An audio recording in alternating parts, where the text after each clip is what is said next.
కొడికల సంజీవనం అమోఘ లీలల సారం లీలా మానుష చరితం సచ్చరితం సాయి చరితం. ఓం శ్రీ సాయిరామ్. సాయి గురుకులం కార్యక్రమానికి స్వాగతం. సచ్చరిత మానస సరోవరంలో విహరించేటువంటి రెండవ రోజు. సచ్చరిత పారాయణ చేసినప్పటి నుండి కూడా మన మనస్సులు చాలా తేలికైపోతాయి. సచ్చరిత ప్రధానంగా చేసేటువంటి మేలు ఏమిటంటే మన జీవితాలకు ప్రపంచ విషయాల పట్ల రోజు రోజుకు విముఖతను అది కలిగిస్తుంది.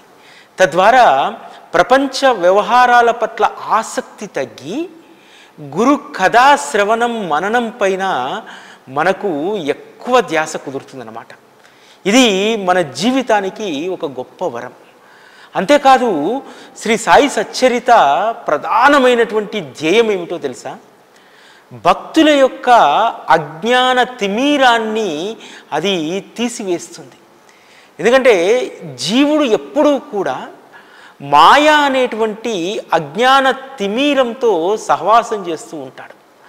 అటువంటి అజ్ఞాన తిమీరాన్ని పూర్తిగా తొలగించి వేసి వాస్తవికతలో బ్రతికేటువంటి గొప్ప జ్ఞానాన్ని శ్రీ సాయి సచ్చరిత ఇస్తుంది. మనిషిగా మనందరికీ కూడా అనేక కోరికలు ఉంటాయి. ఒక సగటు మనిషి ఏ విధంగా ఆలోచిస్తాడు? తన జీవితము రాత్రికి రాత్రి మారిపోయి తను ఏ లక్ష్యాన్నైతే ఎంచుకున్నాడో, తను ఏ సుఖ భోగాలనైతే అనుభవించాలనుకుంటున్నాడో అవి ఆయాచితంగా వచ్చేసేయాలనేటువంటి ఆతాపత్రయంలోనే ఉంటారు.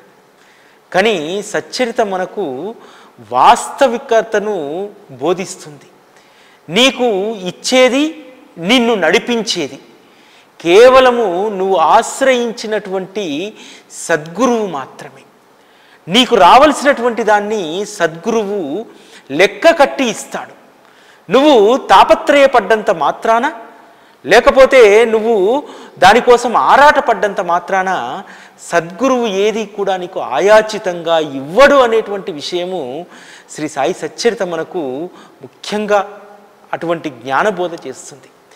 సాధారణంగా మన నైజం ఎలా ఉంటుందంటే, మనల్ని ఎవరో ఉద్ధరించేస్తారని ఆ ఉద్ధరించేటువంటి వ్యక్తిని మనమే ఎంపిక చేసుకొని అతనికి రకరకాల సపర్యాయాలు చేస్తూ ఉంటాం. ఇది మనం పనిచేసేటువంటి ఆఫీసుల్లో ఇదే చేస్తాం. అదేవిధంగా మనం చేసేటువంటి వ్యాపారాల్లో క్లయింట్లను, రకరకాలైనటువంటి వ్యక్తుల పట్ల మనం ఇటువంటి అభిమానాన్ని చూపెడతాం. ఎందుకంటే వాళ్ళను మెప్పిస్తే మనకు మేలు జరుగుతుంది, మనం అనుకున్నటువంటి ప్రయోజనం మనకు వస్తుందని చెప్పి మనం అనుకుంటాం. కానీ సచ్చరిత ఇటువంటి అజ్ఞానాన్ని వదిలేయమని చెప్తుంది. 3వ అధ్యాయంలో హేమాడ్ పంత్కు బాబా అద్భుతమైనటువంటి విషయాన్ని చెప్తారు. నా లీలలను రక్షిస్తే అజ్ఞాన దోషం తొలగిపోతుంది, నా లీలలను భక్తి భావంతో శ్రవణం చేస్తే ప్రపంచం పైన ధ్యాస కనుమరుగవుతుంది అని అంటారు. ఇక్కడ మనం అర్థం చేసుకోవాల్సింది ఏంటంటే, ఎవరైతే బాబా లీలలను స్మరిస్తారో, బాబా లీలల స్మరణ ఎప్పుడూ జరుగుతూ ఉంటుందో అటువంటి వారిలో అజ్ఞాన తిమిరం పూర్తిగా నశించిపోతుంది. అంతేకాదు భక్తి భావంతో గనక మనము గురు కథాశ్రవణాన్ని జీవితంలో అంటిపెట్టుకొని ఉన్నన్ని రోజులు కూడా ప్రపంచ సుఖాలపైన మనకు ధ్యాస తగ్గుతుంది. తద్వారా మన జీవితము ఒక శాంతియుతమైనటువంటి వాతావరణంలోకి వెళ్తుంది. ఇది అక్షరాల సత్యం. ఎవరైతే ఎప్పుడూ బాబా స్మరణలో ఉండగలుగుతారో, ఎప్పుడూ కూడా వారి యొక్క లీలల యొక్క స్మరణ జరుగుతూ ఉంటుందో, జీవితంలో సద్గురువు తప్ప మరెవ్వరూ కూడా మనల్ని ఉద్ధరించరు. మనము అనవసరమైనటువంటి సంసార భారాన్ని ఎత్తుకొని ఇది నాకు భారము అని చెప్పి రోజూ కుమిలిపోయే బదులు, ఈ భారం నాది కాదు, నేను మొయ్యట్లేదు అనేటువంటి భావనతో ఉన్నటువంటి వారి జీవితాలు ఎంత అద్భుతంగా ఉంటాయంటే, ఎందుకంటే సచ్చరితలో చెప్పినటువంటిది ప్రతిదీ కూడా భక్తి శ్రద్ధలు కలిగినటువంటి భక్తుడి జీవితంలో అది అనేక నిదర్శనాలు చూపెడుతుందన్నమాట. 1970 ఆ ప్రాంతంలో విశాఖపట్నంలో రైల్వే శాఖలో ఒక చిన్న ఉద్యోగి పనిచేస్తూ ఉంటారు. ఇద్దరు స్నేహితులు కూడా ఒకేసారి రైల్వేలో చేరుతారు. ఇద్దరు బాబా భక్తులే, కానీ భక్తిలో తేడా ఉంది.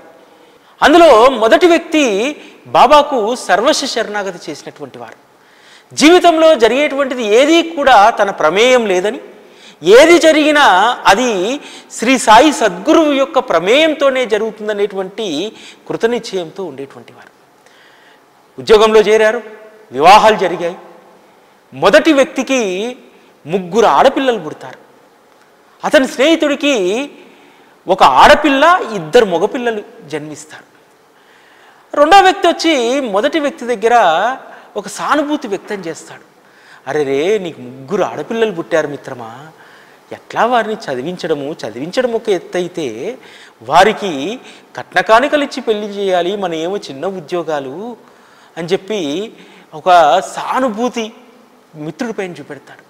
అప్పుడు ఆ వ్యక్తి చెప్పినటువంటి మాట అది జీవిత పర్యంతం అదే సత్యమైంది.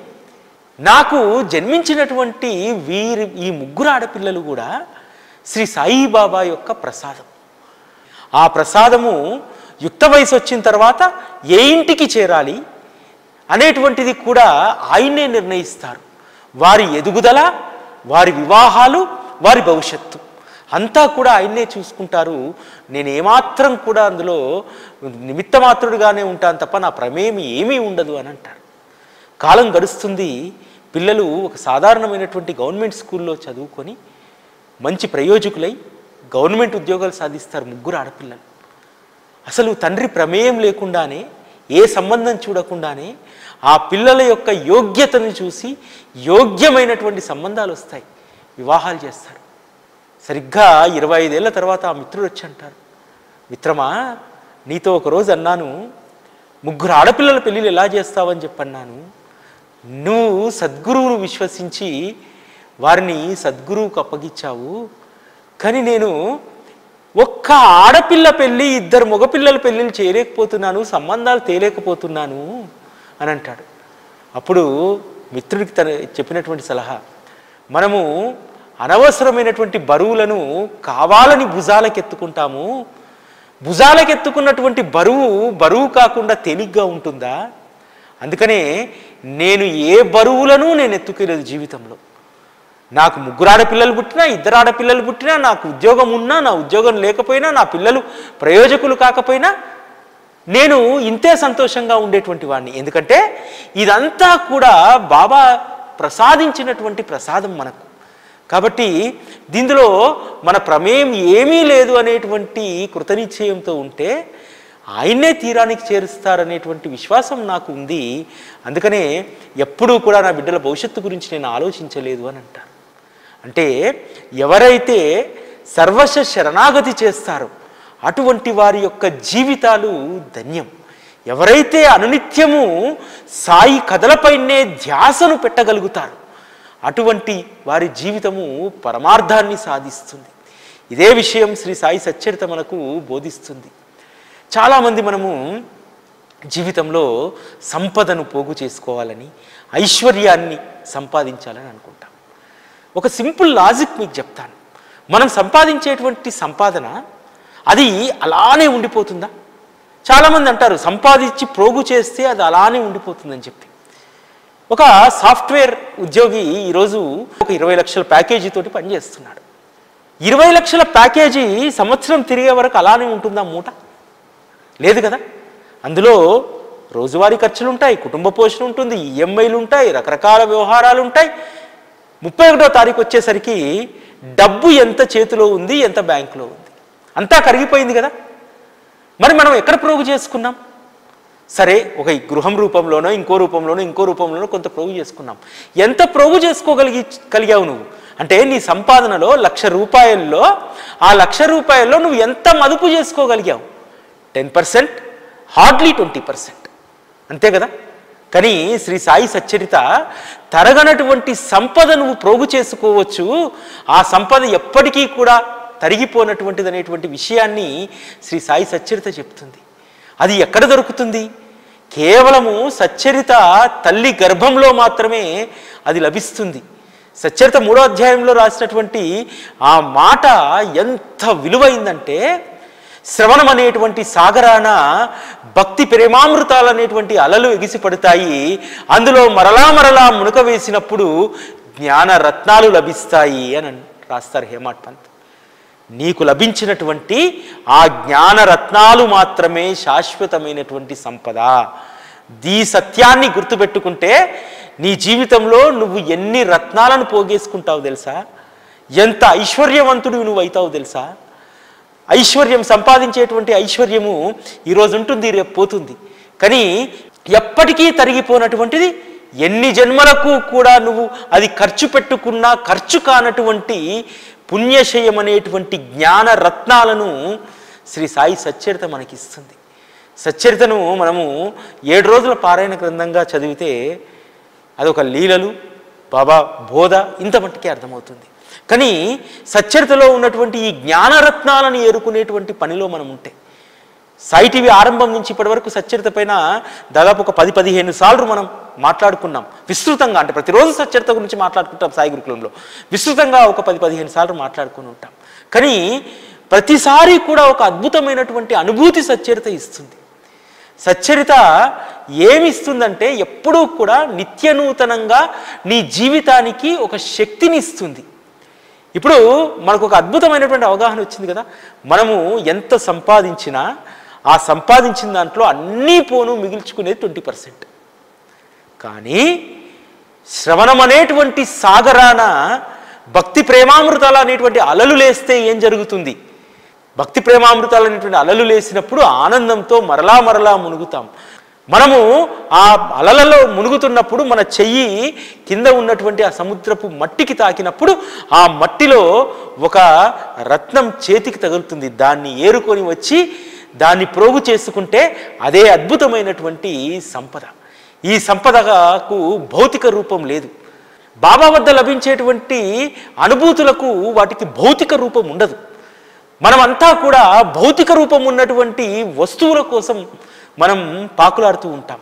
ఆ భౌతిక రూపంలో ఉన్నటువంటి వస్తువులు ఏవి కూడా మీరు గుర్తుపెట్టుకోండి, చిన్నప్పటి నుంచి దాదాపు నా వయసు 46-47 సంవత్సరాలు వచ్చినంత వరకు కూడా ఏదైనా మనము శాశ్వతంగా మనతో ఉండిపోయినటువంటిది ఏదైనా ఉందా అనంటే ఏదీ ఉండదు.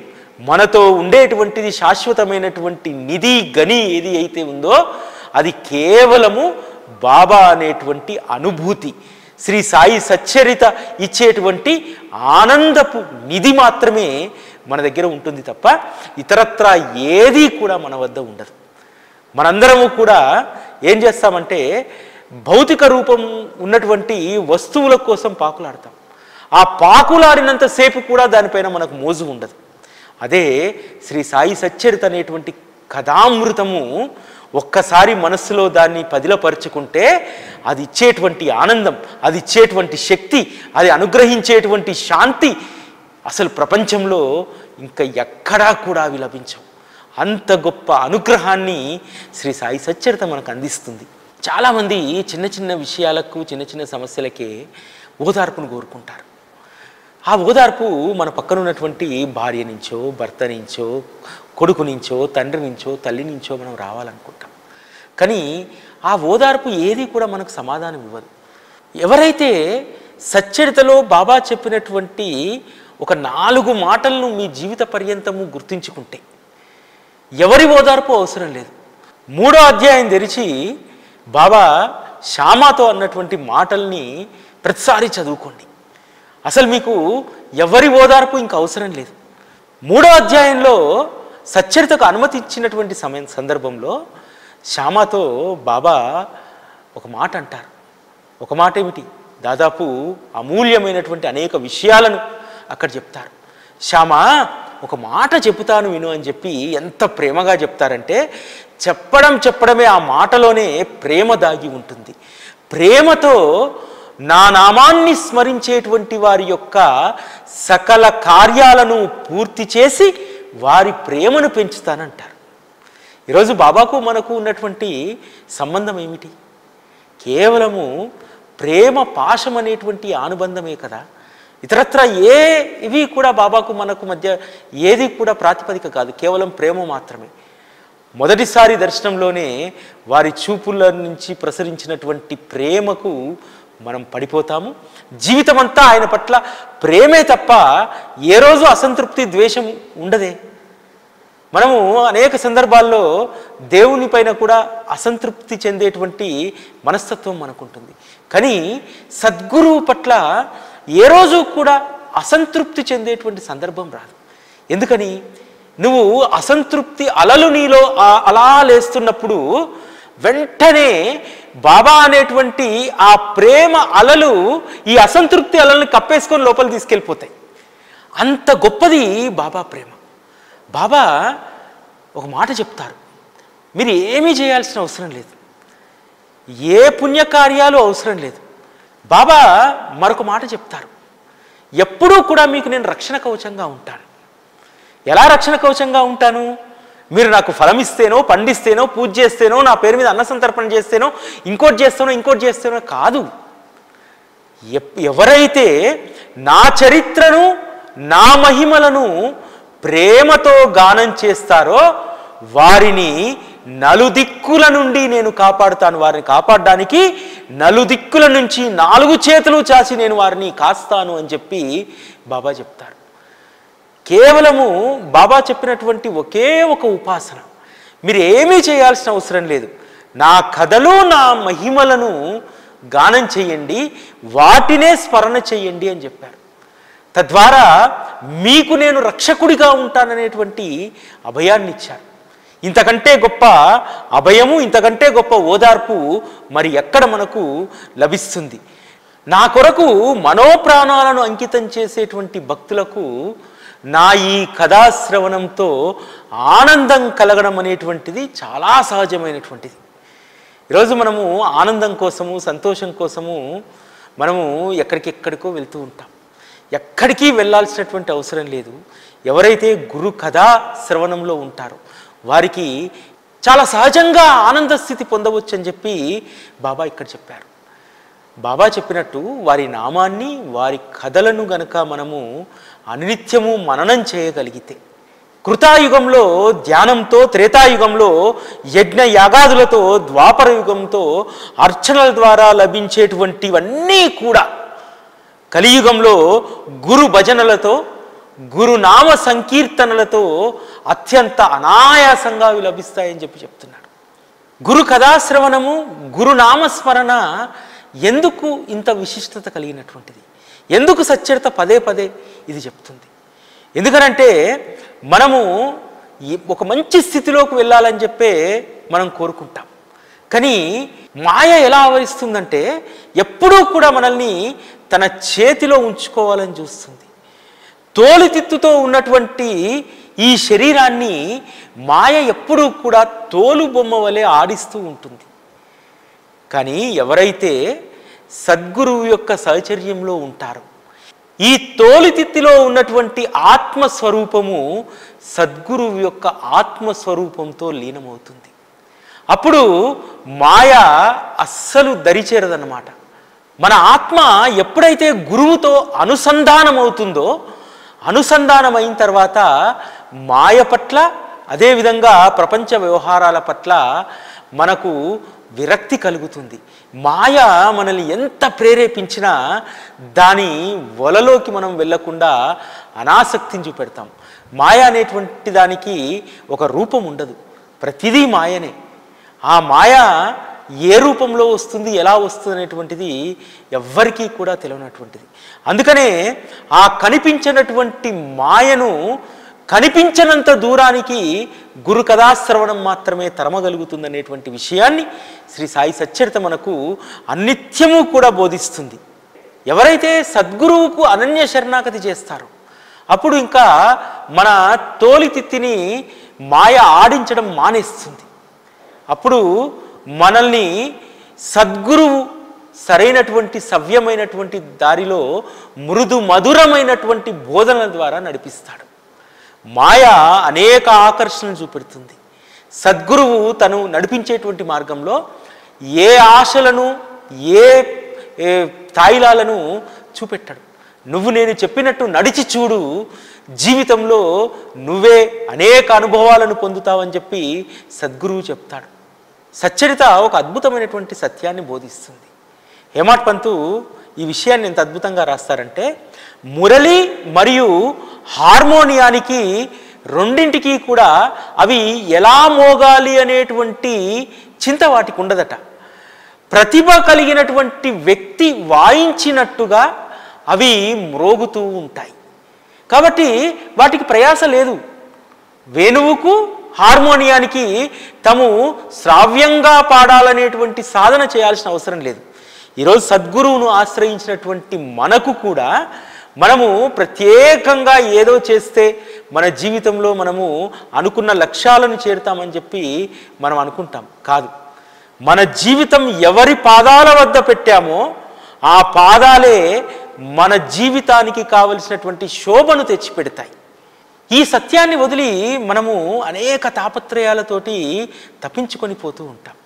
ఎప్పుడూ కూడా ఒకటే గుర్తుపెట్టుకోవాలి, మన జీవితాలను ముందుకు తీసుకెళ్లేది, మన జీవితము ఆనందమయంగా మలుచుకునేటువంటిది అది మన చేతిలో ఉన్నటువంటి పని కాదు, అది సద్గురువు చేతిలో ఉన్నటువంటి పని.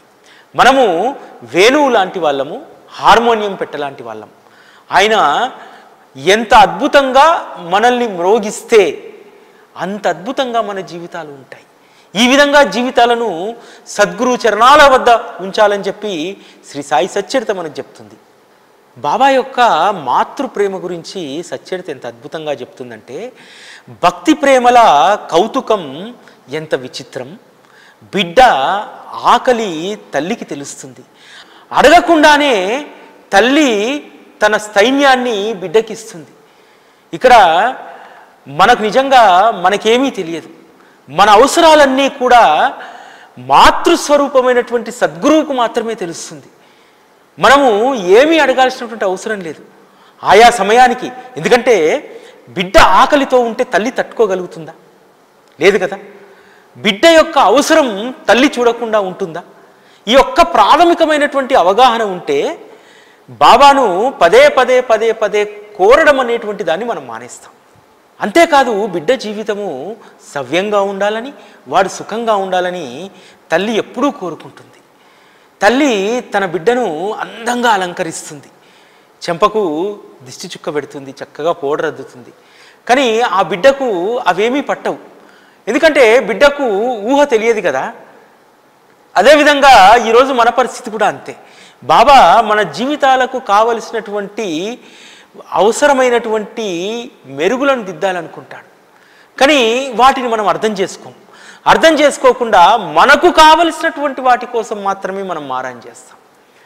ఇక్కడ మనం గుర్తుపెట్టుకోవాల్సింది ఏంటంటే, శ్రీ సాయిబాబా ఎప్పుడూ కూడా తన బిడ్డల శ్రేయస్సుకు కావలసినటువంటి మాత్రమే అనుగ్రహిస్తారు. దీన్ని గుర్తుపెట్టుకోకుండా మనకు కావలసినటువంటి వాటి కోసం బాబాను అడుగుతూ ఉంటాం. శ్రీ సాయి సచ్చరితలో ఉన్నటువంటి అనేక లీలలు, అనేక సందర్భాలు మన జీవితాలకు ఎంతగానో ఉపయోగపడేటువంటివి. 1916లో హేమాడ్ పంతు పదవీ విరమణ చేసిన తర్వాత సంసారం గురించి చింతిస్తూ తన స్నేహితుడు అయినటువంటి అన్నా చించనీకర్ వద్ద తన బాధను వెళ్ళగక్కుతాడు. కానీ బాబాను నేరుగా హేమాడ్ పంత్ అడగడు. అన్నా చించనీకర్ అడుగుతాడు, బాబా, హేమాడ్ పంత్ యొక్క సంసారం చాలా పెద్దది, అన్నా సాహిబ్ది, మరొక ఉద్యోగం వస్తే ఇతని సంసారానికి ఇబ్బంది ఉండదు అని అంటాడు. బాబా చెప్పినటువంటి మాట, ఇతనికి మరొక ఉద్యోగం తర్వాత వస్తుందిలే, ముందు నా పని చేయి, నువ్వు ప్రపంచం సుఖమయమవుతుంది అని అంటారు. అలాగే ఈరోజు మనందరము కూడా ఒక సుఖమయమైనటువంటి సాయి ఆత్మస్వరూపాన్ని, సాయి సజీవ రూపాన్ని ఈరోజు మనం దర్శిస్తున్నామంటే అది హేమాడ్ పంత్కు ఉన్నటువంటి కమిట్మెంట్. బాబా చెప్పినటువంటి మాట ప్రకారం ఏ రోజు కూడా ఆయన మరొక ఉద్యోగ ప్రయత్నం చేయలేదు. సచ్చరితలో వారు రాస్తారు, ఉద్యోగం అనేటువంటిది ఈరోజు వచ్చి రేపు వెళ్ళిపోయేటువంటిది. ఈ సత్పురుషుడి యొక్క చరితామృతం రాసేటువంటి అదృష్టము మరలా రాదు. ఇటువంటి పరమాత్మ పాదాల చెంత ఉండేటువంటి అదృష్టము మరుజన్మలో ఉండదు. కాబట్టి ఈ జన్మలోనే నాకు లభించినటువంటి దాన్ని నేను సద్వినియోగపరుచుకోవాలి అని చెప్పి హేమాడ్ పంత్ అంటారు. ఇది ఒక హేమాడ్ పంత్కు సంబంధించినటువంటి విషయం మాత్రమే కాదు, ఇది మన అందరి జీవితాలకు సంబంధించినటువంటిది. ఊరికనే బాబా పట్ల మనకు భక్తి కుదరదు, ప్రేమ కుదరదు. బాబా పట్ల భక్తి లేనటువంటి వారు ఉండరు అసలు. ఎందుకంటే ఈరోజు అందరి ఇళ్లల్లో అన్ని దేవతా పటాలతో పాటు బాబా పటం ఉంటుంది. కానీ కొద్ది మంది మాత్రమే భక్తితో పాటు బాబా పట్ల ప్రేమను కలిగి ఉంటారు. వాళ్ళ ఇంట్లో సకల దేవతల పటాలు ఉన్నప్పటికీ కూడా వారి మనస్సు బాబా హృదయస్థానం వైపుకు వెళ్తుంది. బాబా హృదయస్థానంలో ఉన్నటువంటి ఆ ప్రేమలో రమించాలనేటువంటి తాపత్రయం పెరుగుతుంది. వీళ్ళు అదృష్టవంతులు కదా. అందుకనే ఈరోజు సచ్చరిత 71 వసంతాలు పూర్తి చేసుకుంటుంది తెలుగు సచ్చరిత. ఎందుకు ఈ తాపత్రయం? ఎందుకు రోజు ఈ చెక్కబల్ల పైన కూర్చొని సచ్చరిత యొక్క గొప్పతనం గురించి మనం మాట్లాడుకోవాలి? ఇది కాకుంటే ఇంకా అనేక విషయాల గురించి మనం మాట్లాడుకోవచ్చు. కానీ ఇందులో ఉన్న తృప్తి, ఇందులో ఉన్నటువంటి మాధుర్యం, ఎన్ని రోజులు దాని గురించి మాట్లాడుకున్నా, ఎంత ఆస్వాదించినా, హేమాడ్ పంతే రాస్తారు కదా, పెద్ద సముద్రాన్ని, అనంతమైనటువంటి ఈ సాయి సచ్చరిత అనేటువంటి అమృత భాండాగారాన్ని నేనొక్కడినే ఎలా ఖాళీ చేయగలుగుతాను అని అంటారు.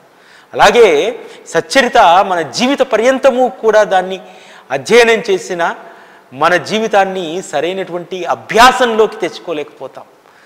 అందుకనే 3 నెలలకో 4 నెలలకో ఒకసారైనా సచ్చరిత మానస సరోవరంలో మనం విహరిస్తే మన మనస్సు కొంత శాంతిస్తుంది. అందుకోసమే సచ్చరిత, తెలుగు సచ్చరిత 71వ వసంతోత్సవం సందర్భంగా సచ్చరిత పట్ల ఒక కృతజ్ఞతతో మనం ఉండడానికి ఈరోజు సచ్చరిత మహాయజ్ఞం ఇక్కడ జరుగుతుంది. 18 రోజుల పాటు సచ్చరిత అష్టోత్తర పూజ, అదేవిధంగా హారతి, అద్భుతమైనటువంటి సచ్చరిత విశ్లేషణాపూర్వకంగా చేస్తున్నటువంటి ఈ పారాయణ ద్వారా ఇంకా మనందరికీ కూడా బాబా పట్ల ప్రేమ కలగాలని, అందుకోసం ఈ కార్యక్రమాన్ని ఏర్పాటు చేయడం జరిగింది. అయితే ఈ కార్యక్రమంలో ఒక 1116 దక్షిణ పెట్టడం జరిగింది. అది దయచేసి మీరు దక్షిణగా చూడకండి. మీ జీవితాలకు సచ్చరిత చేసినటువంటి మేలుకు ఒక చిన్న కృతజ్ఞతగా చూడండి దాన్ని, అంతే. 1000 రూపాయలు ఇచ్చేసి సచ్చరిత మాకిచ్చినటువంటి దానికి మేము పెద్ద దక్షిణ ఇచ్చినామని చెప్పి అనుకోకండి. మన జీవితంలో సచ్చరిత చేసినటువంటి దానికి మనం ఇచ్చేటువంటిది ఇసుక రేణు అంటే. ఎందుకంటే పూజ, భగవంతునికి సంబంధించినటువంటి ఏ కార్యమైనా సరే చివరగా దక్షిణ సమర్పిస్తేనే దానికి ఫలితం ఉంటుంది. అందుకోసమే బాబాకు సంబంధించినటువంటి ప్రతి కార్యక్రమాల్లో కూడా మనం ఎందుకు దక్షిణ అనేటువంటిది ఒక రెస్పాన్సిబిలిటీ మనకది. ఆ రెస్పాన్సిబిలిటీ లేనప్పుడు మన జీవితంలో మనం ఏ దానిని కూడా సాధించలేము. బాబా కూడా మన యొక్క బాధ్యతగా మనం భావించాలి. మనం ఎప్పుడూ కూడా బాబా దగ్గర ఎట్లా ఉంటామంటే బాబాకు మన పట్ల బాధ్యత ఉండాలని కోరుకుంటాం తప్ప బాబా పట్ల మనకు బాధ్యత ఉండాలని చెప్పి కోరుకోం. దీన్ని ఖచ్చితంగా మనం సవరించుకోవాలి. సవరించుకున్నప్పుడే మన జీవితం ఆనందంగా ఉంటుంది.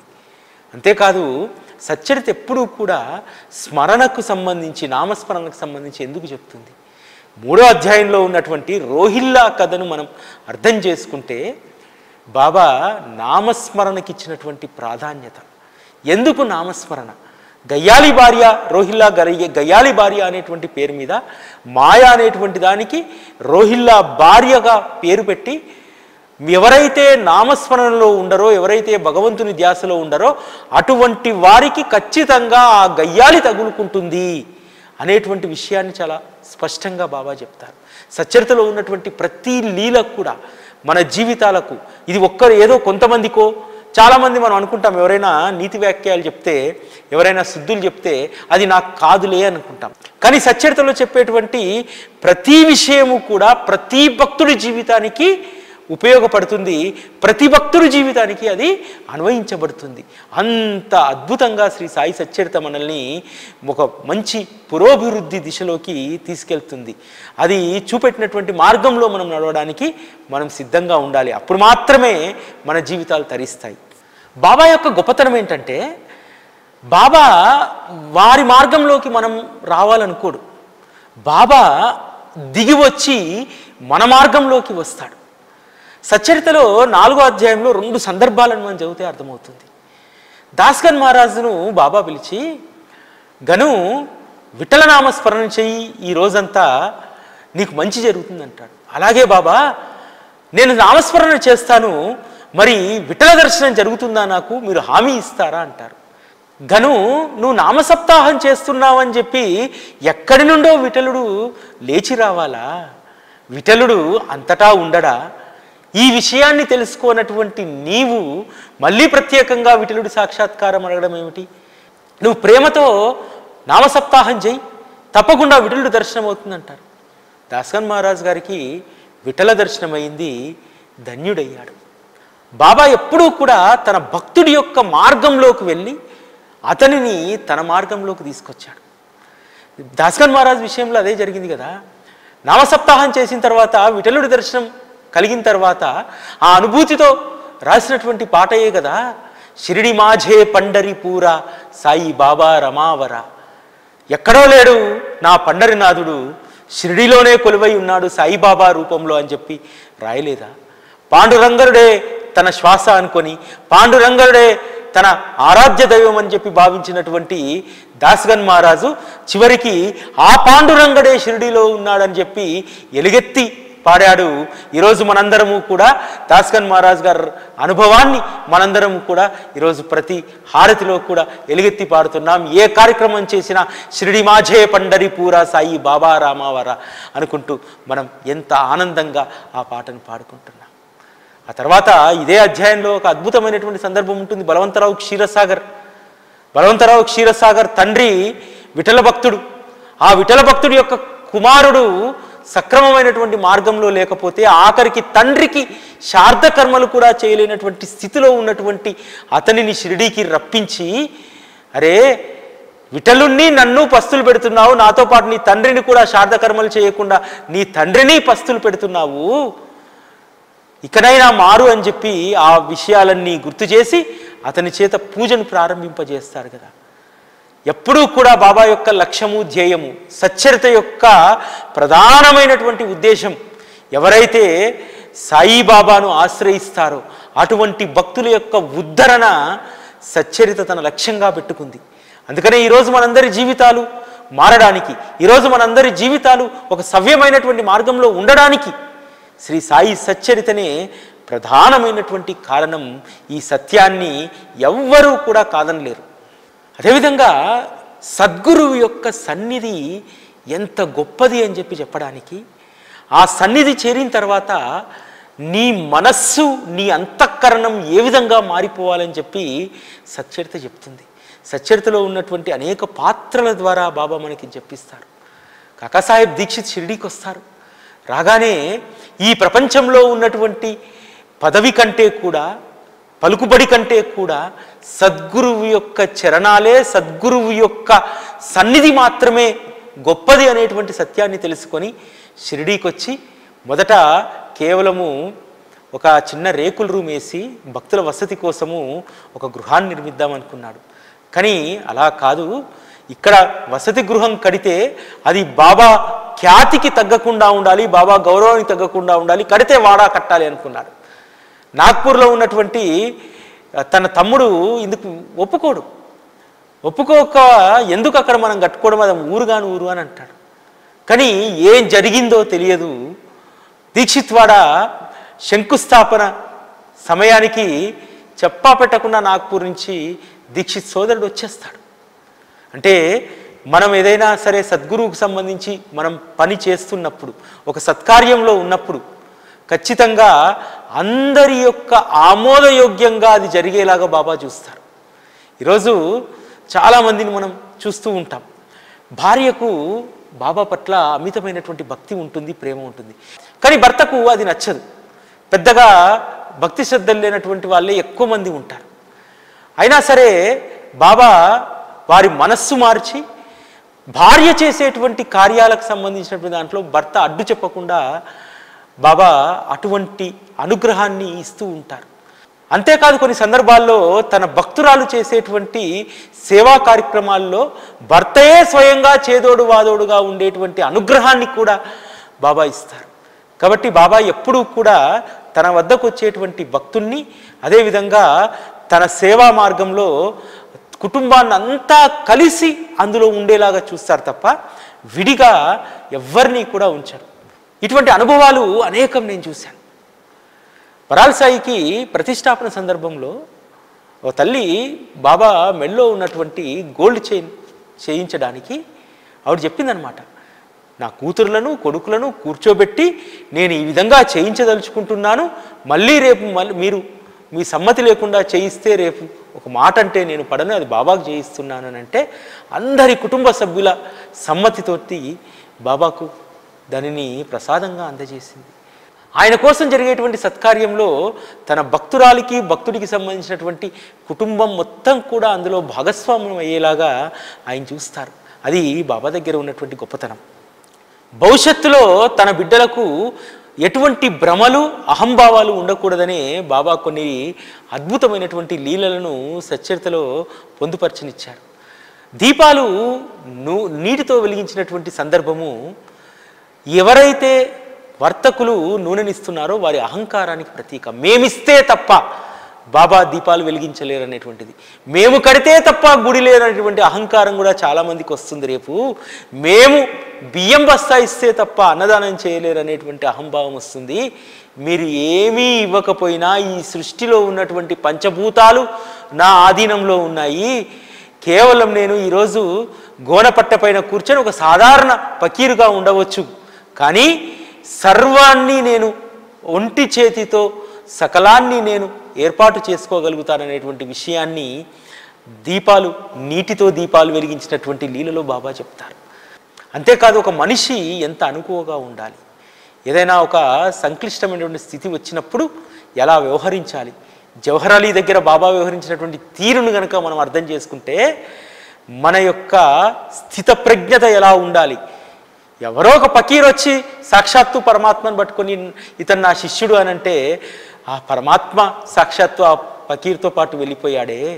ఈరోజు మనల్ని ఎవరైనా కొంచెం తక్కువగా చేసి మాట్లాడితే మనం భరించుకోలేమే. ఎప్పటికైనా సరే వాస్తవము సత్యం అనేటువంటిది నిలకడగా భవిష్యత్తులో అది తేలుతుంది. జవహర్ అలీ విషయంలో కూడా అదే కదా తేలింది. జవహర్ అలీ తెలివి తక్కువ వాడని చెప్పి, జవహర్ అలీ ఒక కపట గురువు అని చెప్పి బాబా తనంతర తానుగా చెప్పలేదు. ఆ సమయాన్ని సృష్టించి దేవిదాస్ దగ్గరికి పట్టుకెళ్ళి దేవిదాస్ దగ్గర పాండిత్యాన్ని బయటపెట్టి అతని జాతకం ఏందో పూర్తిగా అందరికి తెలిసేలాగా తెలియజేశారు కదా. బాబా ఎప్పుడూ కూడా ప్రత్యక్ష కార్యాచరణకు దిగడు. సమయానికి అనుగుణంగా ఎక్కడ ఏ పాఠం చెప్పించాలో ఎవరితో చెప్పించాలో దాన్ని ఖచ్చితంగా బాబా చెప్పిస్తారు. కలియుగంలో నడియాడినటువంటి అనేక మంది సత్పురుషులు అందరూ కూడా తమ భక్తులను సద్గురువుకు అప్పగిస్తారనడానికి నిదర్శనము అక్కల్కోట మహారాజ్ శిష్యుడైనటువంటి బాయి. ఎందుకంటే అక్కల్కోట దర్శించుకొని అక్కల్కోటలో అక్కల్కోట మహారాజు యొక్క పాదుకలను ప్రతిష్ఠించాలనుకుంటాడు. కానీ అతను షిరిడి వెళ్ళడానికి ముందు రోజు రాత్రి స్వప్నంలో అక్కల్కోట మహారాజు కనిపించి, నేను ప్రస్తుతం నా నివాసం అక్కల్కోట కాదు, నేను షిరిడీలో ఉన్నాను, అక్కడే ఆ పాదుకలను ప్రతిష్ఠించంటే వేప చెట్టు కింద 1912 శ్రావణ పౌర్ణమి రోజు పాదుకలు ప్రతిష్ఠిస్తారు. ఇట్లా శ్రీ సాయి సచ్చరితలో అనేక అద్భుతమైనటువంటి అమూల్యమైనటువంటి రత్నాలు ఉన్నాయి. వీటిని ఏరుకునేటువంటి పనిలో మనందరం ఉన్నాం. అదేవిధంగా మే 19వ తేదీ ఆదివారం వస్తుంది. మీరందరూ కూడా ఆ రోజు రావడానికి ప్రయత్నం చేయండి. ఆ రోజు ఒక ప్రత్యేకమైనటువంటి కార్యక్రమం త్వరలో నేను దాన్ని అనౌన్స్ చేస్తాను. మీరందరూ కూడా ఎంతో సంతోషించేటువంటి కార్యక్రమం శ్రీ సాయి సచ్చరిత మహాయజ్ఞం సందర్భంగా ఇక్కడ నిర్వహించడం జరుగుతుంది. ఆ రోజు అందరూ వచ్చి కూడా చక్కగా ఆ రోజు శ్రీ సాయి సచ్చరిత కథామృతాన్ని మనందరం సేవిద్దాం. ఒక ప్రత్యేకమైనటువంటి కార్యక్రమాన్ని కూడా ఏర్పాటు చేయబోతున్నాం. దాంట్లో మీరందరూ కూడా పాల్గొనాలని, అంతకంటే ముందు సచ్చరితను ప్రేమిస్తున్నటువంటి ప్రతి ఒక్కరూ కూడా తెలుగు సచ్చరిత మహోత్సవం సందర్భంగా, ఇది తెలుగు సచ్చరితకు ఉత్సవం కాదు, సాయి ప్రేమికులం మనందరము కలిసి చేసుకునేటువంటి ఉత్సవం. సాయి సచ్చరితకు సంబంధించినటువంటి కార్యక్రమాలు మరిన్ని చేయాలంటే, సాయి సచ్చరితకు సంబంధించినటువంటి అనేక కార్యక్రమాలు సాయి గురుకులం ద్వారా ఇంకా చేయడానికి సాయి టీవీకి, అంటే సాయి టీవీ సచ్చరితకు మరో రూపం. ఎందుకంటే సాయి టీవీలో సచ్చరితకు సంబంధించినటువంటి విషయాలు తప్ప 90% ఇంకేవి ఉండవు. కాబట్టి సచ్చరితకు శ్రీ సాయిబాబాకు ప్రతిరూపమైనటువంటి సాయి టీవీలో ఈ కార్యక్రమాలు మరిన్ని కూడా నిరాటంకంగా జరగడానికి మీ వంతుగా ఈ సచ్చరిత మహాయజ్ఞం సందర్భంగా సచ్చరిత ప్రేమికులందరూ కూడా ఇందులో పాల్గొనాలని చెప్పి మనస్ఫూర్తిగా కోరుకుంటూ ఓం శ్రీ సాయిరామ్. పొళికల సంజీవనం